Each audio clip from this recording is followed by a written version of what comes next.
પ્રકરણ 4 પાર્ટ 1 વિદ્યાર્થી મિત્રો પ્રકરણ 4ની અંદર આજે આપણે વર્તનના જેવી આધારો છે એની ચર્ચા કરવાના છે વિદ્યાર્થી મિત્રો। અને એમાં ખાસ કયા કયા તો કે એમાં પહેલું છે જૈવ મનોવૈજ્ઞાનિકો, ત્યાર પછી ચેતા મનોવૈજ્ઞાનિકો, ત્યાર પછી શરીરલક્ષી મનોવૈજ્ઞાનિકો, અને એની અંદર જ આવશે ઉત્ક્રાંતિમૂલક અભિગમ, માનવ ઉત્ક્રાંતિના સીમાસ્તંભો, તો એની અંદર એક છે દ્વિપગીપણું, બે છે મગજનો વિકાસ અને ત્રણ છે ભાષાનો વિકાસ। અને એની અંદર જ આપણે જોઈશું જનીન તત્વો અને વર્તન। એમાં એક છે રંગસૂત્રો, બે છે જનીન તત્વો, અને બીજો જે પાર્ટ જે છે, બીજો વિભાગ જે છે એની અંદર આપણે જોવાના છે ચેતાતંત્ર અને તેના ભાગો, બરાબર। એમાં એક કેન્દ્રીય ચેતાતંત્ર અને બે પરિવર્તી ચેતાતંત્ર, અને બીજા ભાગની અંદર આપણે જોઈશું મગજની રચના। એમાં એક છે મગજ સ્કંદ અને નાનું મગજ, બે સીમાવર્તી તંત્ર અને ત્રણ મોટું મગજ અને મસ્તિષ્ક સાલ। તો આટલા મુદ્દાની ચર્ચા વિદ્યાર્થી મિત્રો આજે આપણે પ્રકરણ 4ની અંદર વર્તનના જે જેવી આધારો છે એમાં પાર્ટ 1 વિડીયો પાર્ટ 1 અને વિડીયો પાર્ટ 2ની અંદર આપણે આટલા મુદ્દાની ચર્ચા કરીશું। સૌપ્રથમ જોઈશું ઉત્ક્રાંતિમૂલક અભિગમ એટલે શું। તો કે સજીવ સૃષ્ટિમાં અન્ય પ્રાણીઓની સરખામણીમાં મગજના વિકાસ અને માનસિક શક્તિઓની બાબતમાં માનવી એમ કહેવાય છે કે વધારે વિકસિત છે, બરાબર। કે પ્રાણીઓની સરખામણીમાં આપણે જોઈએ સજીવ સૃષ્ટિમાં તો માનવી સૌથી વધારે વિકસિત છે। મગજના વિવિધ ભાગોનો વિકાસ તેમજ ભાષાનો ઉપયોગ એ માનવીના વિશિષ્ટ લક્ષણો છે। કે મગજના જે વિવિધ ભાગો જે છે એ ભાગોનો વિકાસ અને વિવિધ ભાષા જે છે, બરાબર, એ ભાષામાં પણ માનવીની અંદર વિશિષ્ટ લક્ષણો જોવા મળે છે। કે મગજ અને ચેતાતંત્રના વિકાસને પરિણામે એમ કહેવાય છે કે માનવી જે છે એ અમૃત વિચારણા અને તર્ક શક્તિ ધરાવતો થયો છે। કે માનવીની અંદર રહેલું જે મગજ જે છે અને ચેતાતંત્ર જે છે, બરાબર, કે એના વિકાસને કારણે માનવી અમૃત વિચારણા અને એમ કહે છે તર્ક એટલે લોજિક ધરાવતો થયો છે। હવે એની અંદર જ આપણે જોઈશું વિદ્યાર્થી મિત્રો તો કે જૈવ મનોવૈજ્ઞાનિકો એટલે કે બાયોસાયકોલોજિસ્ટ, ચેતા મનોવૈજ્ઞાનિકો એટલે કે ન્યુરોસાયકોલોજિસ્ટ, અને શરીરલક્ષી મનોવૈજ્ઞાનિકો એટલે ફિઝિયોલોજિકલ સાયકોલોજિસ્ટ, બરાબર, એ જટિલ વર્તન અને ચેતાતંત્ર વચ્ચેના સંબંધનો એ બધો અભ્યાસ કરે છે। હવે ઉત્ક્રાંતિમૂલક અભિગમની આપણે થિયરી જોઈએ તો કે એને ઇંગ્લિશમાં ઇવોલ્યુશનરી પર્સ્પેક્ટિવ તરીકે પણ આપણે ઓળખી શકીએ। કે પૃથ્વી પર જે વિદ્યાર્થી મિત્રો જે છે એ અસ્તિત્વ ધરાવતા કદ, આકાર અને વર્તનમાં ભિન્નતા ધરાવતા અસંખ્ય સજીવો છે। કે આપણે પૃથ્વી પર જોઈએ છે કે તો દરેક સજીવની અંદર વિવિધતા રહેલી છે। એની અંદર આકાર હોય, કદ હોય કે એમના વર્તનમાં આપણને વિવિધતા જોવા મળે છે। આ બધા સજીવોમાં માનવી સૌથી વિકસિત છે। કે સૃષ્ટિ ઉપરનું સૌથી વિકસિત જો કોઈ પ્રાણી હોય, બરાબર, તો એ છે મનુષ્ય। ઉત્ક્રાંતિના હજારો વર્ષ પછી પણ એમ કહેવાય છે કે વિકાસની પ્રક્રિયા સતત ચાલુ છે અને વિદ્યાર્થી મિત્રો ચાલતી રહેશે। કે જ્યારે આ પૃથ્વી ઉપર ઉત્ક્રાંતિના હજારો વર્ષ પછી પણ જે પૃથ્વીની ઉત્પત્તિ થઈ અને આજે કંઈ કેટલા વર્ષો થઈ ગયા તેમ છતાં એમ કે છે વિકાસની જે પ્રક્રિયા જે છે હજી બંધ નથી થઈ, પરંતુ હંમેશા સતત ચાલુ છે અને ચાલતી રહેશે। ઈસવીસન 1859માં ચાર્લ્સ ડાર્વિને the origin of the species નામના પુસ્તકમાં લખ્યું છે કે લાંબા સમય પછી સજીવોમાં નજીવું પરિવર્તન આવે છે। કે ઘણા લોંગ પીરિયડ પછી, બરાબર, એટલે કે લાંબા સમયના અંતર પછી એમ કે છે સજીવોમાં મહદઅંશે કોઈક ને કોઈક પરિવર્તન આવતું હોય છે। હવે વ્યક્તિના વર્તનની સાથે તેનો શારીરિક વિકાસ પણ થાય છે। કે એક વસ્તુ આપણે જોઈએ છે કે વ્યક્તિનો વિકાસ તો થાય જ, બરાબર, પરંતુ એમ કે છે એની અંદર શારીરિક વિકાસ પણ થતો હોય, એટલે કે શારીરિક અને માનસિક વિકાસ બંને વ્યક્તિની સાથે થતો હોય છે સમયને અનુરૂપ। આધુનિક જીવશાસ્ત્રીઓ પણ માને છે કે વાર્તનિક અને શારીરિક પરિવર્તનો એક સાથે થતા હોય છે। કે અત્યારના જે જીવશાસ્ત્રીઓ જે છે, બરાબર, જૈવ મનોવૈજ્ઞાનિકો જે છે એ પણ એવું કહે છે કે સમયની સાથે, બરાબર, મનુષ્યની અંદર વાર્તનિક અને શારીરિક જે પરિવર્તનો છે એ પરિવર્તનો એક સાથે થતા હોય છે। કોઈ રોગ, દવા કે અકસ્માતના કારણે મગજના કોષોને ઈજા થઈ હોય તેવા કિસ્સાઓમાં અવલોકન દ્વારા વર્તનના જૈવિક આધારોની માહિતી આપણને મળે છે। કે મગજના જે કોષો જે છે એ કોષો દ્વારા આપણે સંવેદન, પ્રત્યક્ષીકરણ, સ્મૃતિ કે તર્ક જેવી પ્રક્રિયાઓ ઉદ્ભવે છે। હવે મગજના કેટલાક કોષોની ખામીને કારણે પણ એમ કહેવાય છે કે આપણને રોગ પણ થાય છે। હવે બુદ્ધિ, શીખવાની શક્તિ, સ્મૃતિ તેમજ શારીરિક અને માનસિક લક્ષણોની બાબતમાં જુદી જુદી વ્યક્તિઓમાં પણ એમ કે ભિન્નતા જોવા મળે છે. કે બુદ્ધિની બાબતમાં પણ આપણે જોયું અગાઉના ચેપ્ટરમાં, તો એમાં પણ મનુષ્ય વિવિધતા જોવા મળે. શીખવાની શક્તિમાં પણ વિવિધતા જોવા મળે કે ક્લાસની અંદર એકી સાથે એક જ શિક્ષક એક સરખું ભણાવતા હોય તો છતાં જ્યારે એમની એક્ઝામ લેવામાં આવે અથવા એમની કસોટી લેવામાં આવે તો દરેક વિદ્યાર્થીઓના માર્ક અલગ અલગ આવતા હોય, તો એ શીખવાની શક્તિ પણ અલગ ડિપેન્ડેબલ છે. ત્યાર પછી સ્મૃતિ તેમજ શારીરિક અને માનસિક લક્ષણોની બાબતોમાં સ્મૃતિ એટલે કે યાદશક્તિ, બરાબર, ઓકે. ત્યાર પછી આ વૈયક્તિક ભિન્નતાઓ મગજ, વર્તન અને સામાજિક તથા સાંસ્કૃતિક પર્યાવરણની આંતરક્રિયાનું પણ એક પરિણામ છે એમ કે છે. હવે વિકાસની જે પ્રક્રિયા જે છે એ વિકાસની પ્રક્રિયા દરમિયાન માનવીના શારીરિક અને વર્તનિક પાસાઓમાં આવતા પરિવર્તનો એ વાતાવરણની જરૂરિયાતની અસરનું પરિણામ છે. બીજો મુદ્દો જોઈએ એની અંદર જ, તો કે પ્રાચીન સમયમાં પુરુષો દૂરના સ્થળેથી ખોરાક શોધવાનું અને શિકાર કરવાનું કાર્ય કરતા. કે જ્યારે શરૂઆતમાં આપણે જોયું તો કે પુરુષ જે છે એ પુરુષો જંગલની અંદર શિકાર કરીને આ ખોરાકની શોધ કરતા, જ્યારે મહિલાઓ બરાબર પોતે ગૃહ કાર્ય એટલે કે ઘરનું કામ હોય અથવા તો બાળ ઉછેરનું કાર્ય કરતી.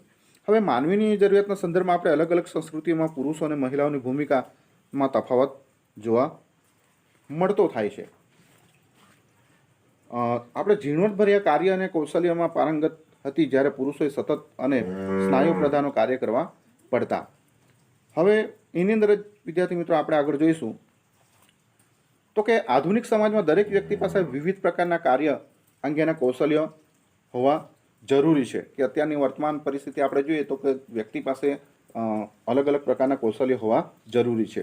આથી વંશ પરંપરાગત કે રૂઢિગત ભૂમિકાઓ અને વ્યવસાયોમાં પણ પરિવર્તન આવ્યું છે. દાખલા તરીકે આપણે જોઈએ તો કે એક ઉદાહરણ તરીકે તો કે વર્તમાન સમયમાં બરાબર કે મહિલાઓ આજે લશ્કરમાં પણ જોડાય છે, મહિલાઓ આજે પાયલોટ પણ બને છે, બરાબર, મહિલાઓ આજે ડ્રાઇવિંગ પણ કરે છે, તબીબી ક્ષેત્રે આપણે જોઈએ મહિલાઓને, બરાબર, પોલીસ ક્ષેત્રે મહિલાઓને આપણે જોઈ શકીએ છીએ, બરાબર, વગેરે ક્ષેત્રોમાં મહિલાઓ આજે સેવા આપે છે.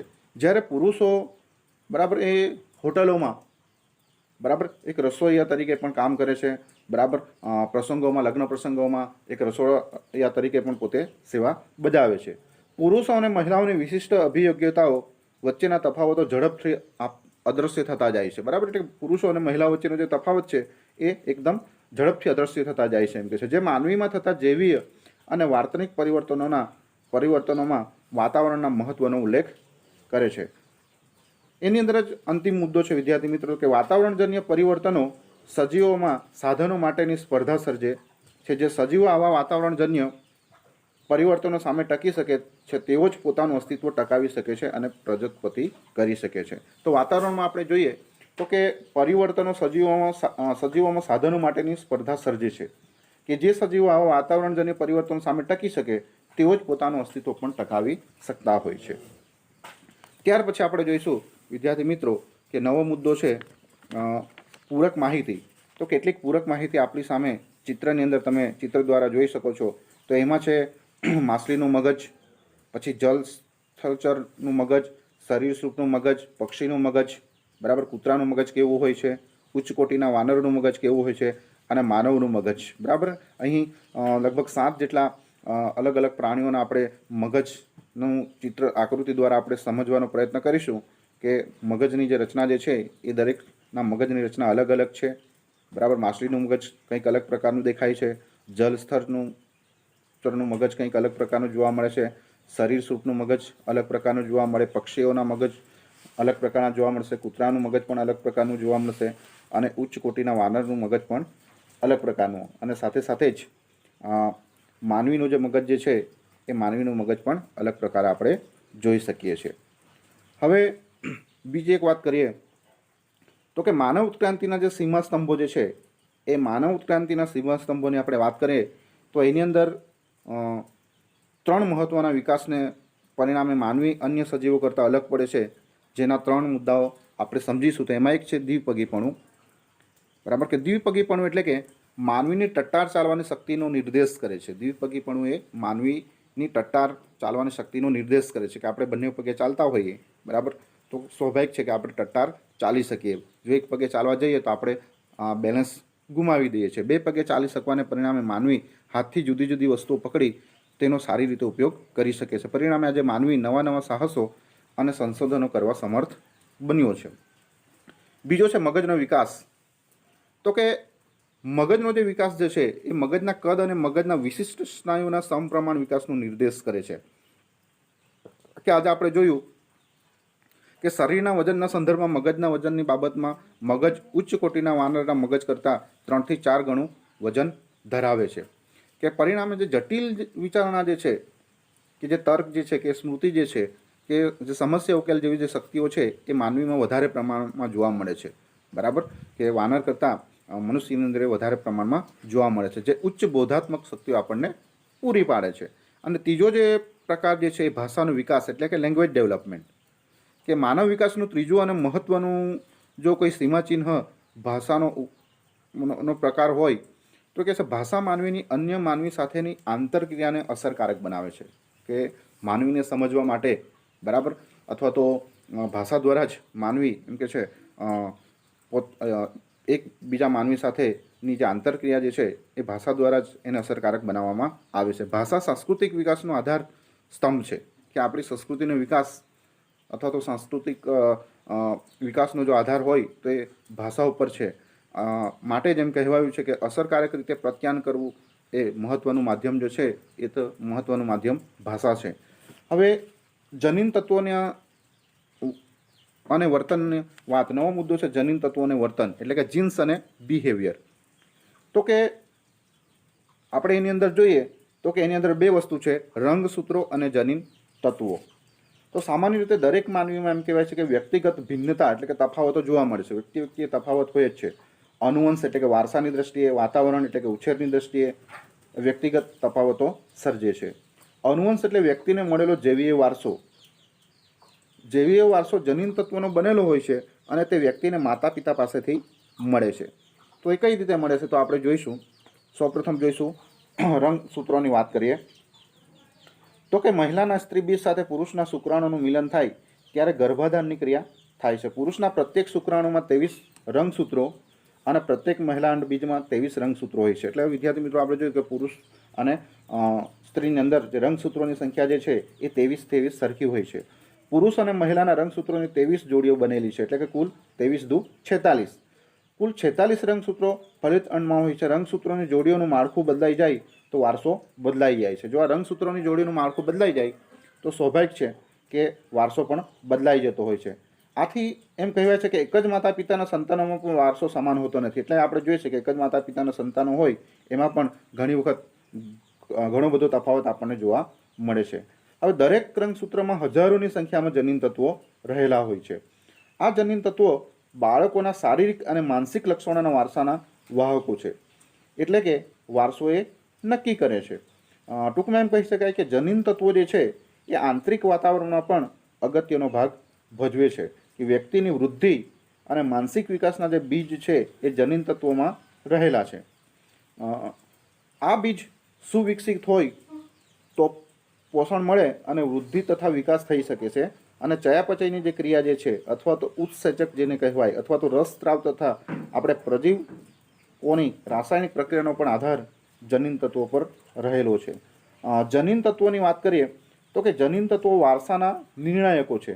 કે શારીરિક લક્ષણો, શરીરનું બંધારણ, ગ્રંથિઓનું સામર્થ્ય, માનસિક શક્તિઓ, બુદ્ધિ, ચામડીનો રંગ, આંખોનો રંગ, આ વગેરે જે બાબતો જે છે એ જનીન તત્વો દ્વારા આપણે નક્કી કરી શકીએ છીએ. એની અંદર જ આપણે જોઈશું તો કે જનીન તત્વોમાં વિવિધ સંયોજકોનો વ્યક્તિ વચ્ચેનો શારીરિક અને માનસિક લક્ષણો વચ્ચે એ પોતે તફાવત સર્જે છે. હવે વ્યક્તિગત તફાવતોનું એક મહત્ત્વનું વૈજ્ઞાનિક કારણ છે કે જનીન તત્વો મુખ્યત્વે ડીએનએ એટલે કે એને ડીઓક્સીરીબાઉન્સલેટિક એસિડના પણ એ બનેલા હોય છે. ડીએનએનું મુખ્ય કાર્ય પ્રોટીન ઉત્પાદન કરવાનું છે અને આ પ્રોટીન શારીરિક પ્રક્રિયાઓ અને શરીર બંધારણ, શારીરિક ક્ષમતા, બુદ્ધિ તેમજ અન્ય વાર્તનિક લક્ષણોનું પણ એ નિયમન કરે છે. જનીન તત્વોની ખામીને લીધે ચયાપચયની જે ક્રિયાઓ જે છે અથવા તો ઉત્સેચક અથવા તો રસસ્ત્રાવ તથા પ્રજીવ કોષોની જે રાસાયણિક પ્રક્રિયાની ઘટનાઓ ખામીયુક્ત બને છે તેમજ વિકાસ જે છે એ વિકાસ, વૃદ્ધિ તથા વર્તનમાં પણ ખામી રહે છે. હવે કેટલાક કિસ્સાઓમાં એવું થાય છે કે વ્યક્તિનું જે વિકૃત વર્તન છે એ પણ ખામીયુક્ત જનીન તત્વોના કારણે હોય છે. Okay, thank you very much.